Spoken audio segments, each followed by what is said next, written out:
ನಮಸ್ಕಾರ. ಇವತ್ತು ನಾವು ಸಿರವಾರದಿಂದ ತುಂಗಭದ್ರಾ ಡ್ಯಾಮ್ವರೆಗೂ ಪಾದಯಾತ್ರೆಲಿರ್ಬೇಕಾದ್ರೆ ಇವತ್ತು ಸಿಂಧನೂರಿಗೆ ತಲುಪಿದ್ವಿ. ಸಿಂಧನೂರು ತಲುಪಬೇಕಾದ್ರೆ ಇಲ್ಲಿ ಪ್ರತಿಭಟನೆ ಮಾಡಿದ್ವಿ, ಎಲ್ಲ ಸಂಘಟನೆಗಳು ಸೇರಿ ಪ್ರತಿಭಟನೆ ಮಾಡಿದ್ವಿ. ಆ ಸಮಯದಲ್ಲಿ ಪಾಪು ಬಂದು ನಮ್ಮ ಪಕ್ಕದಲ್ಲಿ ಕೂತು ನಾವು ಯಾರೋ ನಮ್ಮ ಸಂಘಟನೆಕಾರರಲ್ಲಿ ಯಾರೋ ಪರಿಚಯದ ಮಗು ಅಂತ ಅಂದ್ಕೊಂಡಿವಿ. ಆದರೆ ಇವಾಗ ಪಾಪು ತಾನೇ ನಡ್ಕೊಂತ ಸಿಂಧನೂರು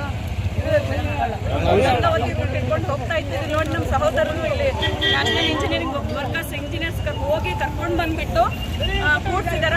ನಾವು ಹೋಗೋದು ನೋಡಿ ನಿಮ್ಮ ಪಾಪು ನೋಡ್ರಿ ಅಂತ ಹೇಳಿದ್ರು. ನಿಜ, ಪಾಪು ಬಗ್ಗೆ ನಮಗೆ ಮಾಹಿತಿ ಇಲ್ಲ. ದಯವಿಟ್ಟು ಸಿಂಧನೂರು ಅಥವಾ ಕಾಟ್ಗಿ ಇರ್ಬೋದು ಅಥವಾ ಮಾನ್ವಿ ಸುತ್ತಮುತ್ತ ಯಾವುದೇ ಇರ್ಬೋದು, ನಮಗೆ ಈ ಪಾಪು ಏನು ವಿವರ ಹೇಳ್ತಾ ಇಲ್ಲ. ತಂದೆ ಹೆಸರು ಹೇಳ್ತಾ ಇಲ್ಲ, ತಾಯಿ ಹೆಸರು ಹೇಳ್ತಾ ಇಲ್ಲ, ಊರಂತ ಹೇಳ್ತಾ ಇಲ್ಲ. ಸ್ವಲ್ಪ ಭಾಳ ಭಯದಿಂದಿದೆ, ಏನಂತ ಗೊತ್ತಾಗ್ತಿದೆ.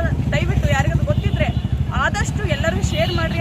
ಪಾಪು ತನ್ನ ತಂದೆ ತಾಯಿ ಹತ್ರ ಸೇರ್ಕೊಳೋಕ್ಕೆ ಅವಕಾಶ ಮಾಡಿಕೊಡ್ಬೇಕಂತ ತಮ್ಮ